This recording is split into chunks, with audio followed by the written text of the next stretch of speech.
नेता के दो टोपी और गधे के दो कान। टोपी अदल बदल कर पहने गधा था हैरान।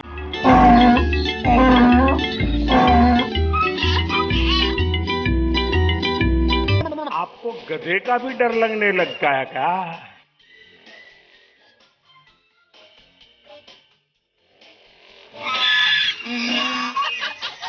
उन्होंने हमारे गधे का अपमान किया है और गधा हम लोग के रोटी रोजी का साधन है और उसके बाद एक माता शीतला का सवारी भी है, इसलिए हम लोगों ने विरोध किया है।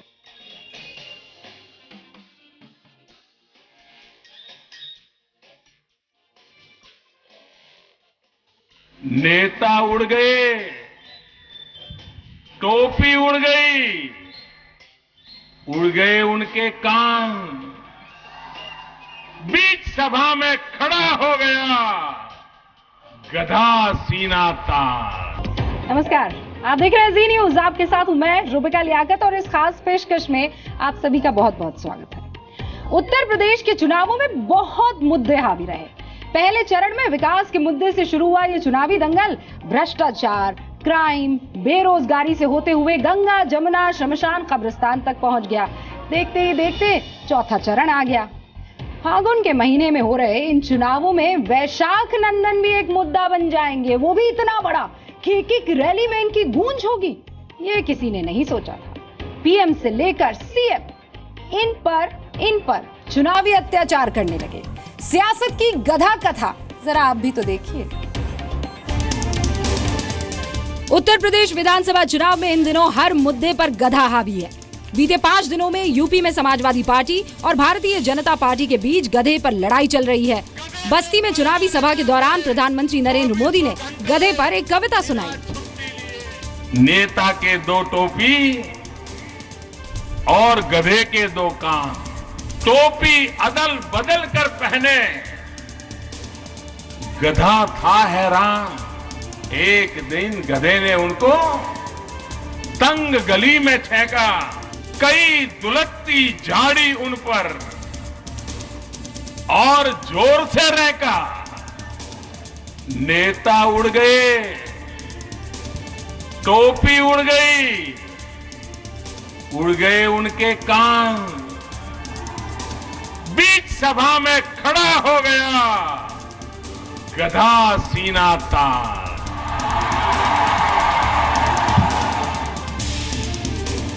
वैसे तो वो यूपी का बाराबंकी है जहां गधों का मेला लगता है और अगर गधा बढ़िया नस्ल का हुआ तो 1.25 लाख में बिकता है।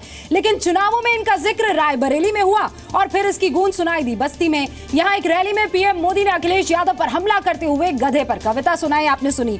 और ये कविता बस्ती के ही कवि सर्वेश्वर दयाल सक्सेना ने लिखी थी। बस्ती से पहले यूपी के बहराइच में इनका जिक्र हुआ था।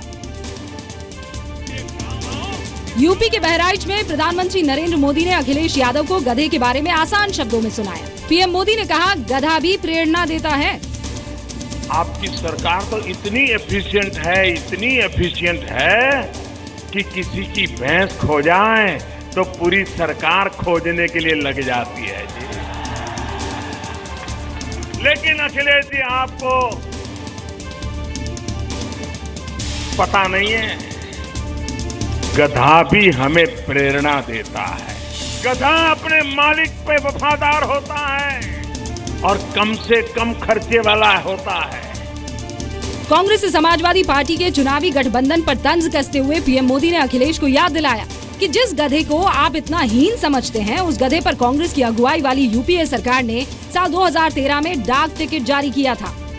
जिनके गले लग करके आप लोगों से वोट मांग रहे हो, उस यूपीए सरकार ने 2013 में इसी गधों का पोस्टल स्टैंप निकाला था। अखिलेश जी, वो गधा कितना होनहार होगा, वो गधा कितना महत्वपूर्ण होगा, ये अब आपको समझ में आ गया होगा। पीएम मोदी ने यूपी की जनता को ये बताने की कोशिश की कि अखिलेश यादव विज्ञापन में दिखाए जा रहे गुजरात के गधे से डरे हुए हैं। आपको गधे का भी डर लगने लगता है क्या? अरे वो तो सैकड़ों किलोमीटर दूर है, आप इतने घबराते काहे हो? यूपी चुनाव में गधे को हीरो बनाने का श्रेय अखिलेश यादव को ही जाता है। सबसे पहले अखिलेश यादव ने ही 20 फरवरी को रायबरेली में चुनावी सभा के दौरान गधे की बात की थी।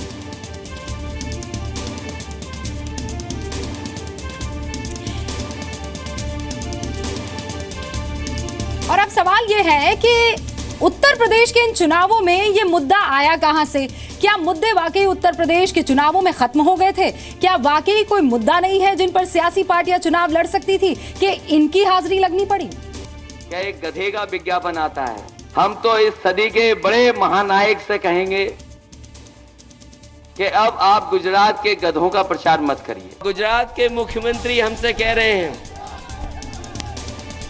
गुजरात के एक बड़े मुख्यमंत्री कह रहे हैं कि उत्तर प्रदेश को मुख्यमंत्री को पता ही नहीं है हमारे गधों के बारे में। हम उस बात को नहीं बढ़ाना चाहते थे, लेकिन गुजरात के मुख्यमंत्री कह रहे हो तो हम तो कहते हैं सबके सामने हमें गधों के बारे में जानना ही नहीं है।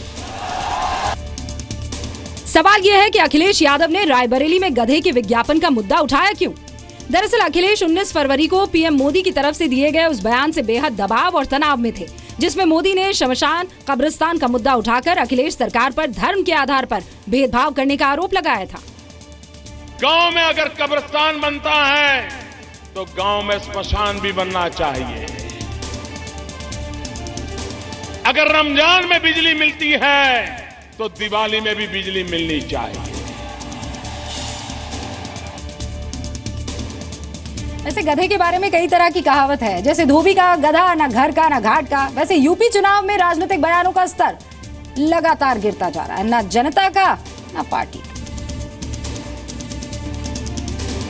यूपी चुनाव में गधे पर सवार सियासत में हालांकि बीजेपी के राष्ट्रीय अध्यक्ष अमित शाह नहीं पड़ना चाहते। जी न्यूज के एडिटर सुधीर चौधरी के साथ इंटरव्यू में शाह अखिलेश की ओर से उछाले गए गधे के मुद्दे पर जवाब देने से परहेज करते दिखे। आपने अखिलेश यादव का गधा वाला बयान सुना? मैं ऐसे स्तरविहीन बयानों पे कोई कमेंट्स करना नहीं चाहता। बट आपको ऐसा लगता है कि इस बार का जो चुनाव प्रचार है ऑल टाइम लो चला गया है? हमारी ओर से तो नहीं गया। यूपी के सीएम अखिलेश यादव ने गुजरात के गधे की आलोचना की तो पलटवार सिर्फ प्रधानमंत्री ने ही नहीं किया, बल्कि गुजरात के मुख्यमंत्री विजय रूपाणी ने भी किया।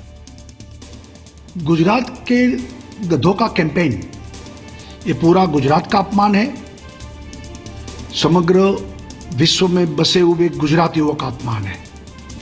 मैं मानता हूं कि अखिलेश जी के साथ युति करने वाली कांग्रेस आज उनके साथ दे रही, और आज भी बयान है राहुल गांधी जी का, तो इसका मतलब ये है कि गुजरात के कांग्रेस वाले ये जवाब दे गुजरात की जनता को, उनकी माफी मांगे।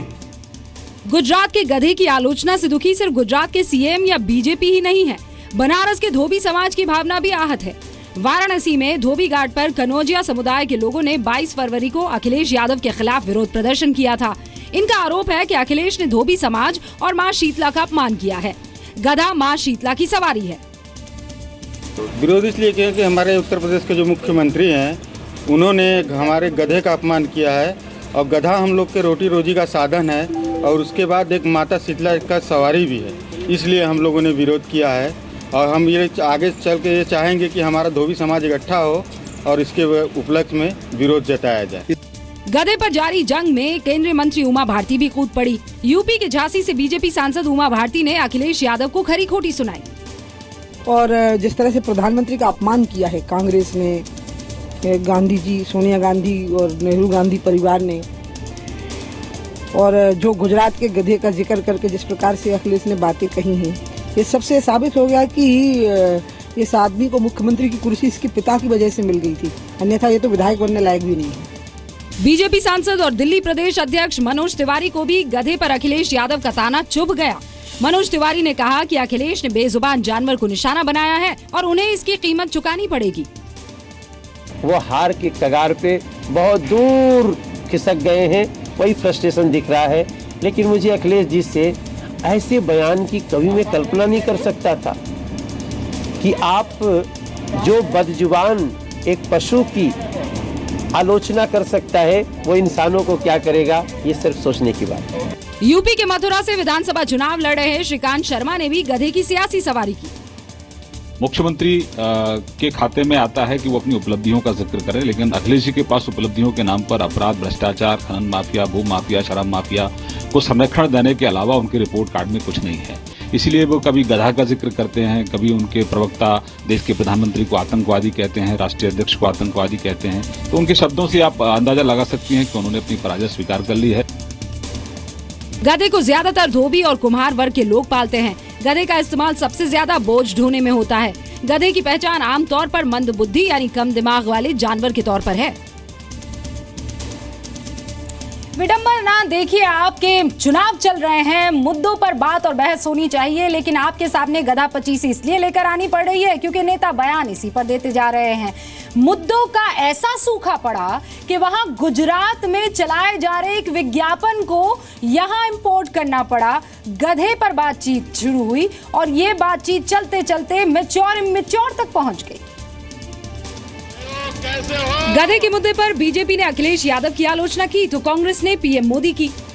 जिस तरीके के बयानात आ रहे हैं, प्रधानमंत्री के हों या किसी के भी हों, मैं सिर्फ इतना कहना चाहूँगा कि दुश्मनी जमकर करो, बस इतनी गुंजाइश रहे, जब कभी फिर दोस्त हो जाएं तो शर्मिंदा ना हो। यूपी के गोंडा में पीएम मोदी ने कांग्रेस और समाजवादी पार्टी पर बड़ा हमला किया। मोदी ने कानपुर ट्रेन हमले का जिक्र करते हुए विरोधियों पर आतंकियों की मदद करने का आरोप लगाया। सीमा पार के जो हमारे दुश्मन है, वे अपना कारोबार सीमा के उस पार से चलाना चाहते हैं, तो गोंडा जिले में ज्यादा सतर्कता जरूरी है कि नहीं है। अगर यहां ऐसे लोग चुन करके आएंगे जो ऐसे लोगों की मदद करेंगे तो मेरा गोंडा सुरक्षित रहेगा क्या? अगर गोंडा असुरक्षित हुआ तो हिंदुस्तान सुरक्षित रहेगा क्या? अपने ऊपर लगे पाकिस्तान और आतंकियों की मदद के आरोप से बौखलाए विपक्ष ने पीएम मोदी पर पलटवार किया। ये हताशा लग रही कहने की बीजेपी को हताश लग रहा, तभी तो प्रधानमंत्री इतनी रैली कर रहा है। ऐसा लगता है कि प्रधानमंत्री देश का चुनाव नहीं लड़ रहा है, उत्तर प्रदेश का चुनाव लड़ रहा है। कि प्रधानमंत्री को अगर इतनी उत्तर प्रदेश चिंता, देश की चिंता नहीं है, नौजवान मारे जा रहे हैं सीमा पर, प्रधानमंत्री कुछ नहीं बोल रहे, उन्हें देखने में नहीं जा रहे, लेकिन उत्तर प्रदेश में उनको बहुत चिंता है। तो आप समझ लीजिए उस प्रधानमंत्री से क्या उम्मीद आप ज्यादा कर सकते हैं। दिल्ली की पूर्व मुख्यमंत्री और कांग्रेस नेता शीला दीक्षित के राहुल गांधी पर दिए बयान के बाद विवाद बढ़ गया है। शीला ने एक अंग्रेजी अखबार को दिए इंटरव्यू में कहा, राहुल गांधी अभी मैच्योर नहीं है, उनकी उम्र अभी मैच्योर होने लायक नहीं है, कृपया उन्हें कुछ समय दीजिए। विवाद बढ़ने के बाद शीला दीक्षित अपने बयान से पलट गई। शीला ने कहा, मेरे शब्दों का गलत मतलब निकाला गया। राहुल गांधी एक संवेदनशील और मैच्योर नेता हैं। राहुल पर शीला दीक्षित के बयान का बीजेपी के राष्ट्रीय अध्यक्ष अमित शाह ने समर्थन किया। आज मैंने उनका स्टेटमेंट पढ़ा कि राहुल बाबा अभी मैच्योर नहीं हुए हैं। शीला जी, आपकी बात तो पूरा देश मानता है। वहीं कांग्रेस नेता राशिद अल्वी ने कहा, राहुल गांधी के बारे में ऐसा बयान गलत है। मैं कहूँगा कि राहुल गांधी देश के बड़े नेता हैं और उनके बारे में अगर कोई भी ऐसा कहता है तो मैं उस बात से सहमत नहीं हूँ। तो कुल मिलाकर यूपी चुनाव में बाकी सारे मुद्दे बेजुबान हो गए और बेजुबान जानवर पर जंग चलती चली जा रही है। सियासत और कितना गिरेगी, ये एक बड़ा मुद्दा और बड़ा सवाल है। बहरहाल कुछ नेताओं ने आज यूपी चुनाव में महाशिवरात्रि भी मनाई और रैलियां भी की, ये भी देख लीजिए। केंद्रीय गृह मंत्री राजनाथ सिंह ने गोरखपुर के गोरखनाथ मंदिर में महाशिवरात्रि मनाई। पूर्वांचल में रैली शुरू करने से पहले राजनाथ सिंह ने गोरखनाथ की पूजा की। उसके बाद कुशीनगर रैली में राहुल अखिलेश पर निशाना साधा। केंद्र में भी लोगों की सरकार रही है, राज्यों में भी लोगों की सरकार रही है। आज तक गांव पक्की सड़कों से नहीं। क्या खेतों की सिंचाई के लिए जो मुकम्मल पानी मिलना चाहिए वो पानी मिल रहा है आपको? इन दिनों उत्तर प्रदेश चुनाव में व्यस्त केंद्रीय मंत्री उमा भारती आज मध्य प्रदेश के उज्जैन में महाकाल मंदिर के सामने धरने पर बैठी दिखी। दरअसल उमा भारती महाकाल मंदिर के गर्भगृह में जाने से रोके जाने पर नाराज थी। आज के दिन तो हम ही लोग का दिन होता है और हम बाबा को जल चढ़ाते हैं। यहाँ के प्रशासन ने ये नासमझी का परिचय दिया है कि साधु संतों को जल चढ़ाने से रोका है। देश भर में महाशिवरात्रि की धूम रही, लेकिन उत्तर प्रदेश में नेताओं का जोर आज भी चुनावी रैलियों पर ही रहा। फैजाबाद रैली में अखिलेश यादव ने कहा कि समाजवादी पार्टी कब्रिस्तान और शमशान की नहीं बल्कि लैपटॉप और स्मार्टफोन की बात करती है। एक्सप्रेस वे का मजाक उड़ाया, हमने कुछ नहीं कहा आपसे। हमने तो ये भी कहा कि प्रधानमंत्री जी, अगर आपको लगता है कि हमारी सड़कों के गड्ढे बोलते हैं, अगर आपको ये लगता है ये जानकारी गलत हो सकती है आपके पास, हम तो कहते हैं एक्सप्रेस वे पर एक बार चल करके देख लो और जिस समय चलोगे आप भी साइकिल की बटन दबा दोगे। यूपी के मऊ सदर में समाजवादी पार्टी के उम्मीदवार अल्ताफ अंसारी ने कुर्ता फैलाकर लोगों से वोट की भीख मांगी। आओ तय करो, इस गरीब के बेटे को आओ वोट कर दो। मेरी माओ, मेरी बहनें, आओ इस दामन पसार के आपसे मांगता हूँ भीख। यूपी के लड़के बनाम बाहरी विवाद पर अमर सिंह ने पीएम मोदी का साथ दिया। राज्यसभा सांसद अमर सिंह ने यूपी के वाराणसी में कहा कि कृष्ण भी मथुरा वृंदावन छोड़कर गुजरात के द्वारका में जाकर बसे थे, लेकिन वहां के लोगों ने उन्हें बाहरी नहीं माना। हम भारतीय जनता पार्टी के प्रवक्ता के रूप से नहीं बोल रहे हैं, लेकिन कृष्ण पैदा उत्तर प्रदेश में हुए, गोकुल में, वृंदावन में, उनको गुजरात में, द्वारका में उनको राज मिला, तो कृष्ण को तो गुजरातियों ने बाहरी नहीं बोला। तो अगर नरेंद्र मोदी बड़ौदा से जीतने के बाद बड़ौदा छोड़ करके बनारस में आए, तो कम से कम उन्होंने उत्तर प्रदेश को यह गौरव दिया कि प्रधानमंत्री हरदम उत्तर प्रदेश से है। चुनाव है, चुनावों में बयान है, बयान का क्या, लेकिन हम तो यही उम्मीद करेंगे कि अगली बार आए तो गधा पचीसी नहीं, मुद्दा पचीसी आपके सामने लेकर आए।